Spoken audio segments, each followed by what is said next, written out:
Posibleng magkaroon ng malakas na oposisyon sa impeachment trial ni Vice President Sara Duterte sa ilalim ng lumalabas na bagong komposisyon ng Senado. Ayon sa isang political analyst, malaki ang posibilidad na pasok ang 8 sa 11 tinalagang miyembro ng House Prosecution Panel sa 28th Congress. Nagpapatrol, Vivian Gulia.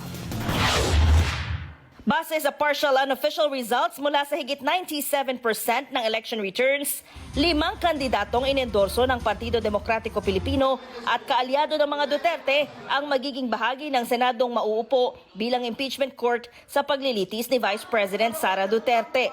Kaya naniniwala ang political analyst na si Professor Robin Garcia na hindi malayong malakas ang magiging pagtutol sa pagpapatalsik sa bise. I think the chances of an acquittal is slightly higher. As you can see, the Senate results so far points to the fact that the momentum seems to be with the Dutertes or the pro-Duterte aligned candidates. There are still around 3 people who may change their mind. So ibig sabihin, magiging 7 na lang yung in favor of or who will go against the impeachment. Maaari lang aniyang magbago ito kung malakas ang ihahaing ebidensya ng prosekusyon.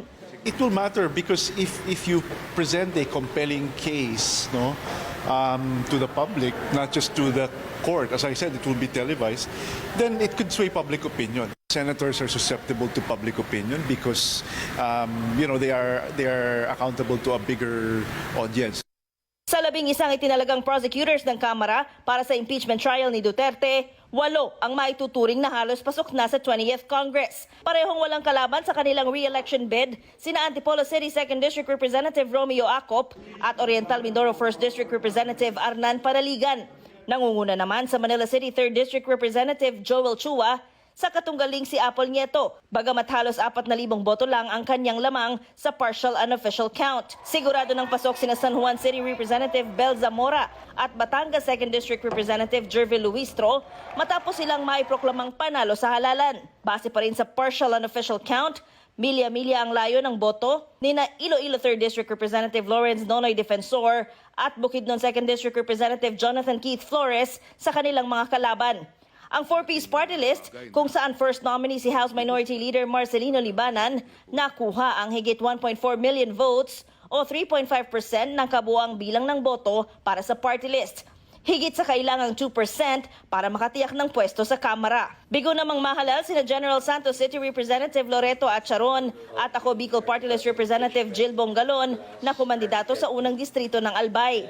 Base sa huling partial unofficial results kaninang 4:18 p.m., higit 381,000 o nasa 0.93% pa lang ng kabuuang bilang para sa party list ang nakuha ng one-rider party list.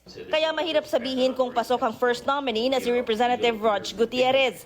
Pag nagkataong may nalaglag sa mga miyembro ng House Prosecution Panel sa halalan, maaari namang maghalal ng bagong prosecutors sa ilalim ng 20th Congress. Vivian Gulia, ABS-CBN News.